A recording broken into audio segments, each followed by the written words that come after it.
त्यामुळे बाळासाहेब आठवतात आज, प्रबोधनकार आठवतात आज. कारण त्यांचं जे आडनाव आहे ठाकरे, त्या आडनावाला कोणीतरी काळिमा फासायला निघालंय.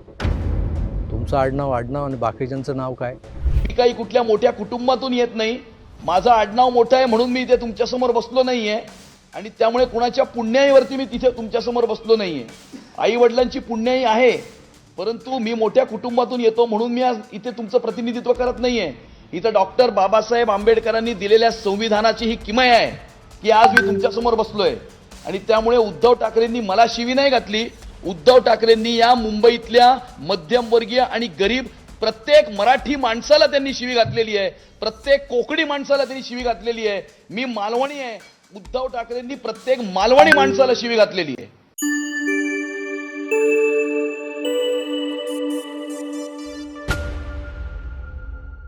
आपलं राज्य महाराष्ट्र राज्य, या राज्याला फार मोठी परंपरा आहे.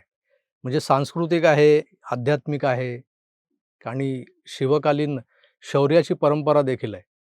या सगळ्या परंपरेच्या ज्या गोष्टी आपण करत असतो, त्या परंपरा वेगवेगळ्या नावांशी जोडून आपल्या समोर येत असतात. जर आपण एखाद्या समाजसुधारकाचा मागोवा घेण्याचा प्रयत्न केला, तर त्यात एक नाव अग्रणी आहे. त्यांचं नाव आहे केशव सीताराम ठाकरे.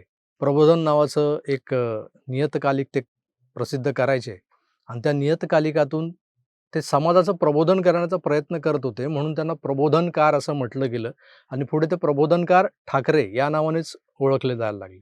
आता हा जो माणूस होता, प्रचंड अवलिया पद्धतीचा, म्हणजे ज्याला आपण हरहुन्नरी म्हणतो, अष्टपैलू म्हणतो.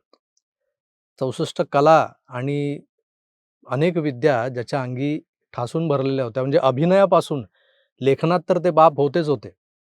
लेखणीचे आसू डोळून समाज सुधारण्याचं काम ते एका बाजूला करत होते. असे केशव सीताराम ठाकरे, ज्यांना आपण प्रबोधनकार ठाकरे म्हणतो. मी मुद्दाम वारंवार हे नावांचे उल्लेख तुमच्या समोर करतोय, कारण ठाकरे हे आडनाव तिथून खऱ्या अर्थानं महाराष्ट्राला सुपरिचित झालं. आता या एवढ्या मोठ्या दैदिप्यमान परंपरेची सुरुवात ज्या प्रबोधनकार ठाकरेंनी केली आडनावाची, ते ठाकरे आडनाव पुढे सार्थक ठरवण्याचं काम, जी जबाबदारी, खरं तर शिवधनुष्य होतं ते. ते शिवसेना प्रमुख बाळासाहेब ठाकरेंनी लीलया पेललं. त्यांचे बंधू, छोटे बंधू श्रीकांत ठाकरे, त्यांनीही पेललं. का, कसं? तर ज्या पद्धतीनं आपण शिवसेना प्रमुखांचा जो कार्यकाल पाहिला आहे आणि त्यात त्यांचं काम पाहिलंय, त्यांचं आयुष्य आपण अगदी कोळून प्यायलेलो आहोत. अनेकांचे, माझ्यासारख्यांचे ते एक श्रद्धास्थान आहेत. महाराष्ट्रातले कित्येक तरुण त्यांना आपल्या वडिलांच्या जागी मानतात. असे हिंदू हृदय सम्राट शिवसेना प्रमुख बाळासाहेब ठाकरे एका बाजूला, श्रीकांत ठाकरे, उर्दूसारख्या भाषेचं अगाध ज्ञान ज्यांना होतं, त्यासोबत त्यांना संगीताचंही अचाट असं ज्ञान होतं. जे बॉलिवूड या महाराष्ट्रात येऊन आपलं पोट भरतंय, किंवा एवढी मोठी चित्रपट सृष्टी जी आहे ती या मुंबईने, महाराष्ट्राने उभी केली. खरं तर दादासाहेब फाळके नावाच्या एका मराठी माणसानंच या बॉलिवूडची पायाभरणी केली. असं असताना मराठी माणूस या बॉलिवूडमध्ये कुठे होता? तर बॉलिवूडमध्ये ज्यांचा प्रभाव होता, त्या सगळ्या पंजाबी मुसलमानांच्या एका मोठ्या पिढीला ज्यांनी आपल्या सुरावटीवर गायला लावलं, नाचवलं, असे ते श्रीकांत ठाकरे.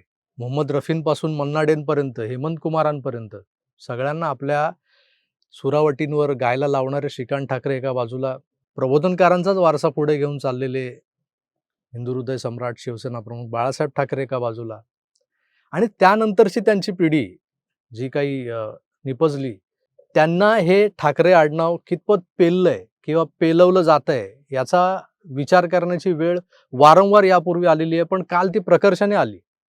महाराष्ट्राची हास्य जत्रा नावाचा एक कार्यक्रम आपण टीव्हीवर पाहतो. एक 2 क्षण विरंगुळा दिवसभराच्या आपल्या धकाधकीच्या जीवनातून, 4 क्षण हसण्याचे, आनंदाचे, म्हणून त्या हास्य जत्रेला आपण प्राधान्य देत आलो.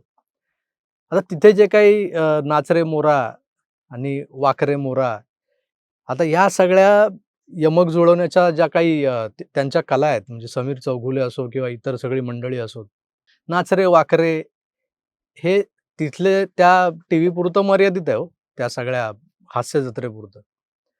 ते जर राजकारणात एका चांगल्या मोठ्या दैदिप्यमान परंपरा असलेल्या घराण्याच्या आडनावाशी जोडायला लागलो आपण. काहींनी जोडलेलं आहे उस्मान वाकरे किंवा उद्ध्वस्त नाचरे अशी काही मोडतोड एका नावाची झालेली आहे. आणि ती जेव्हा होत होती तेव्हा खरोखरच ते किती चीप आहे किंवा किती हलक्या दर्जाचं आहे याची जाणीव ज्यांना खरोखर आई-वडिलांनी संस्कार दिलेत ना, त्यांना होत होती.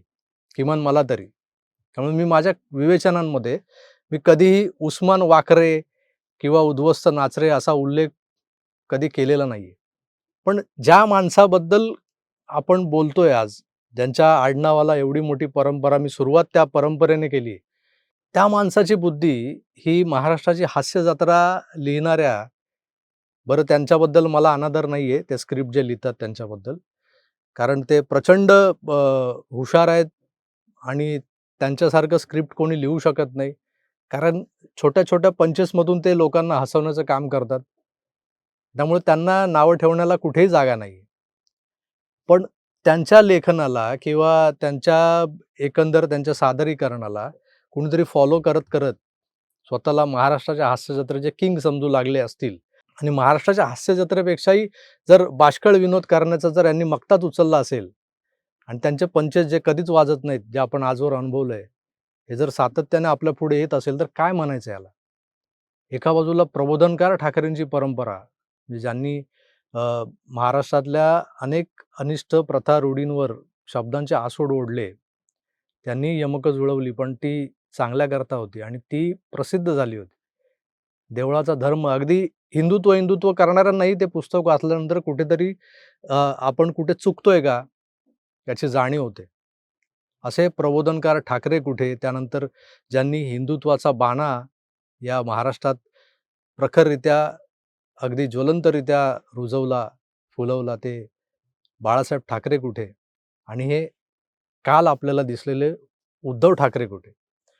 आता या उद्धव ठाकरेंच्या मध्ये वडिलांचं नाव जेव्हा लावलं जातं उद्धव बाळासाहेब ठाकरे, तेव्हा त्यांना लोकं आदराने उद्धवजी वगैरे म्हणतात.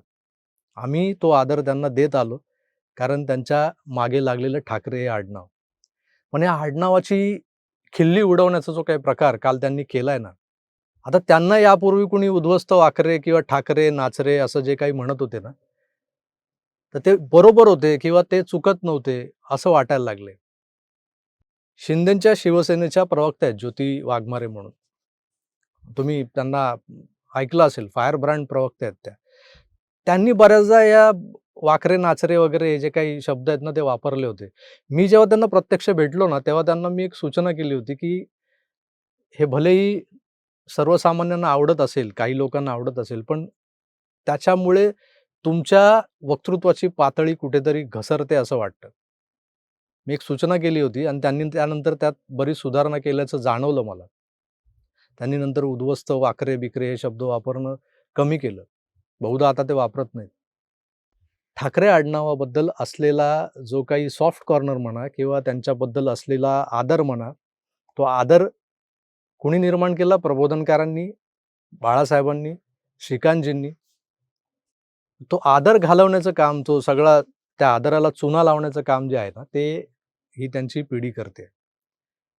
कशावरून? तर काल त्यांनी ज्या पद्धतीनं पत्रकार परिषदेमध्ये तुम्ही तुमच्या महानगरपालिका निवडणुकीचा वचननामा जाहीर करायला बसलेला आहात आणि तिथे तुम्ही भैसाटल्यासारखं कुठल्याही फालतू गोष्टींवरती कोट्या करणं. त्यांनी जी कोटी केली होती ना, त्यांना पत्रकारांनी एक प्रश्न विचारला, की राज ठाकरे आणि उद्धव ठाकरे समोर बसलेले असल्यामुळं दोन्ही ठाकरेंना प्रश्न आहे, की अमुक-अमुक झालं तर तमुक-तमुक काय? आता 2 ठाकरे बसलेत, 2 ठाकरेंना हा प्रश्न विचारलाय पत्रकारांनी. याचा अर्थ असा होतो, की आम्हाला दोन्ही ठाकरेंकडून उत्तर अपेक्षित आहे. मग तुम्ही ते टर्न बाय टर्न द्या, आधी यांनी द्या किंवा त्यांनी द्या, कुणीही द्या. तुम्ही तुमचं ठरवा कुणी आधी बोलायचं. एका माईकवर 2-2 जण कसे, जे द्वयर्थी संवादाचे बादशाह दादा कोंडके होते आणि दादा कोंडकेंच्या या एकंदर शैलीवरून मी याच उद्धवजींवर मागे एकदा एक व्हिडिओ केला होता. धक्का मत मारो ना. हे धक्का पुरुष म्हणून प्रसिद्ध झाले होते तेव्हा. तेव्हा काही मंडळी प्रचंड चवताळली होती. दुसरा बोलतो तेव्हा त्याचं तोंड दिसतं. हे बोलतात, यांचं तोंड कोण धरायला जाणार? असे हे उद्ध्वस्त वाकरे, नाही का? यांनी काय केलं काल? साटम, ते अमित साटम, भारतीय जनता पक्षाचे मुंबई अध्यक्ष, त्यांच्याबद्दल कोणीतरी प्रश्न विचारला पत्रकारांनी.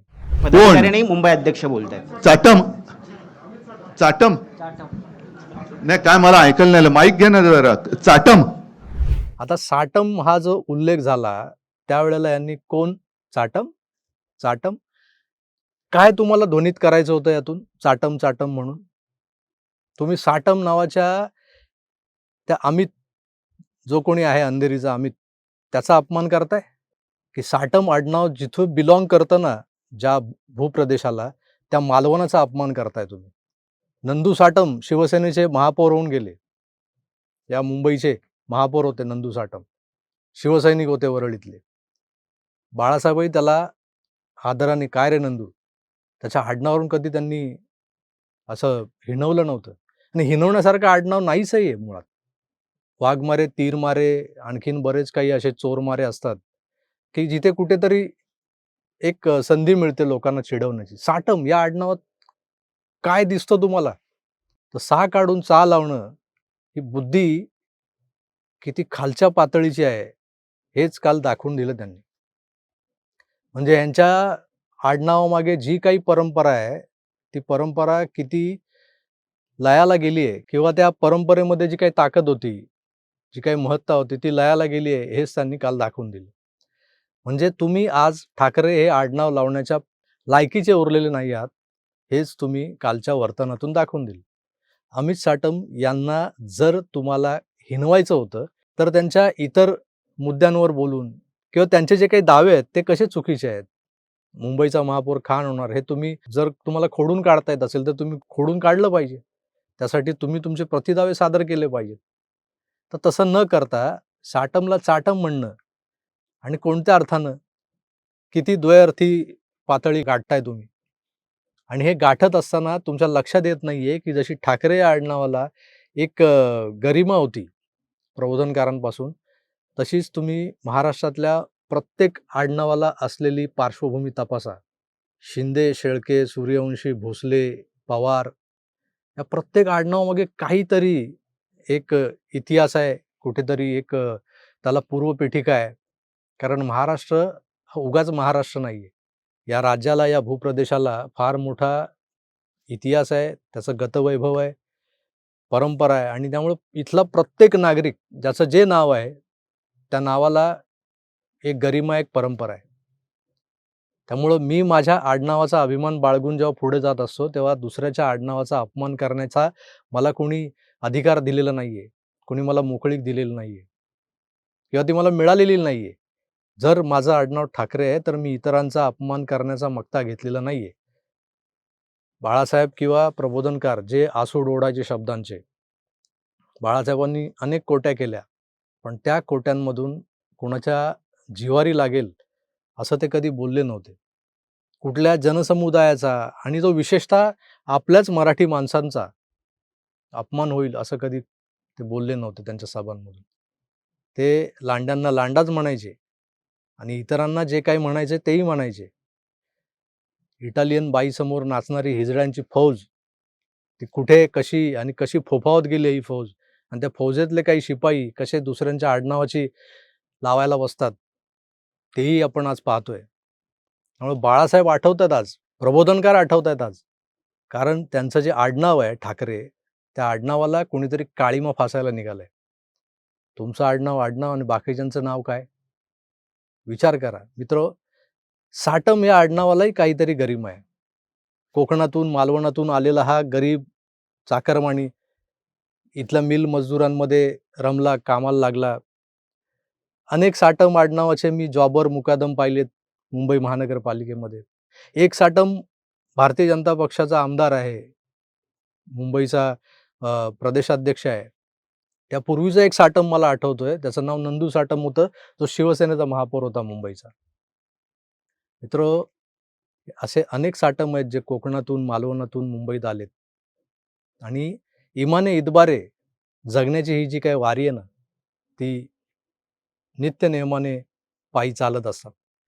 आणि अशा या स्वकष्टार्जित कर्तृत्वानं 2 वेळची रोजीरोटी कमावणाऱ्या हजारो साटमांचा अपमान काल उद्धव ठाकरेंनी केलाय. कुणाच्याही नावाचा किंवा आडनावाचा असा अपमान करणं ही त्यांना त्यांच्या आडनावामुळे मिळालेली मक्तेदारी आहे. ठाकरे म्हणजे महाराष्ट्रात आजही आदरानं घेतलं जाणारं नाव आहे. मी दुसऱ्या ठाकरेंबद्दल बोलत नाहीये. ते बिचारे शांत बसले होते.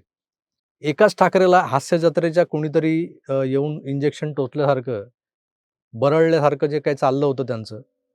दुसऱ्या ठाकरेंना मात्र हास्य जत्रेतला कुणीतरी येऊन इंजेक्शन टोचलंय, एखाद्या टुकार पंच. त्यानंतर घोडा कसा खिंकाळतो तसं खिंकाळणं सुरू होतं. काही फालतू जोक्स, फालतू पंच आणि त्यातूनच उद्भवलेला हा एक त्यांनी केलेला केविलवाणा प्रयत्न, कोण चाटम. तर कोण चाटम हे जे काही विचारलंय त्यांनी ना, त्यांना उत्तर मुंबई महाराष्ट्रातले साटमच देतील. हजारो लोक आहेत मुंबईत, त्यांचे हजारो मतं आहेत आणि या हजारो मतांचं मल्टिप्लिकेशन होऊ शकतं. त्यांचे अनेक मित्र आहेत. आपल्या मित्राला जर कोणी असं हिणवलं त्याच्या आडनावावरून, तर त्याच्या मित्राला राग येतोच येतो. असा राग आलेला प्रत्येक मराठी माणूस आज साटम या आडनावावरून उद्धव ठाकरेंनी एवढी खालची पातळी गाठून हिणवलेलं आहे. उद्या आणखीन कुठल्या तरी आडनावावरून हिणवतील.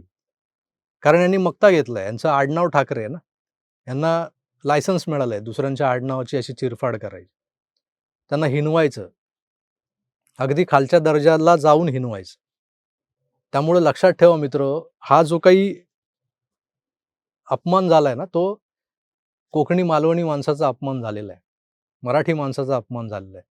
आणि हेच लोक जे आहेत ना, ती मराठी माणसा जागा हो रात्र वैऱ्याची आहे, असं जे सांगत सुटतायत, त्यावर मी तर म्हणेन की मालवणी माणसा जागा हो, रात्र चाटरेंची आहे, वाकरेंची आहे, उद्ध्वस्त वाकरेंची. मित्रांनो लक्षात ठेवा, जेव्हा तुमच्या अस्मितेवर कुणीतरी अशा पद्धतीच्या कोट्या करू पाहतं ना, तेव्हा एकतर त्याला प्रचंड माज चढलेला आहे हे लक्षात येतं, किंवा त्याला त्याचा अंत जवळ आलेला स्पष्ट दिसतोय आणि त्यातून सैरभैर झालेला माणूस जे तोंडाला येईल ते बरळतो ना, तेच हे सगळं कालचं चाटम प्रकरण होतं. आता याच्यावर मला जे वाटलं ना, ते मी तुमच्यासमोर मांडलेलं आहे. पण एक नक्की या महाराष्ट्रातले जेवढे साटम बंधू भगिनी आहेत ना, ते चवताळून उठलेले असतील आणि याचा फटका या मुंबई महानगरपालिकेच्या निवडणुकीत ठाकरेंना कसा बसतो हेच बघायचं आहे.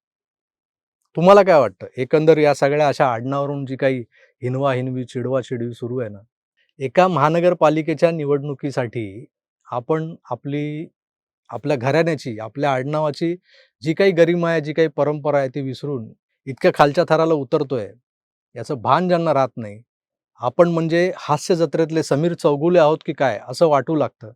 बिचारा समीर चौगुले आमचा मित्र, तो कित्येक पटीनं यांच्यापेक्षा सरस आहे. महाराष्ट्राला लाभलेला चार्ली चॅप्लिन आहे तो.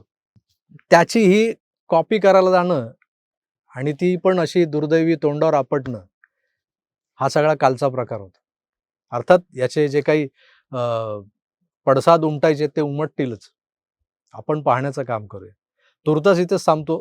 पुन्हा भेटूच. तोवर आपली काळजी घ्या आणि पाहत राहा आपलं आवडतं YouTube चॅनल आकार DG9. धन्यवाद. नमस्कार.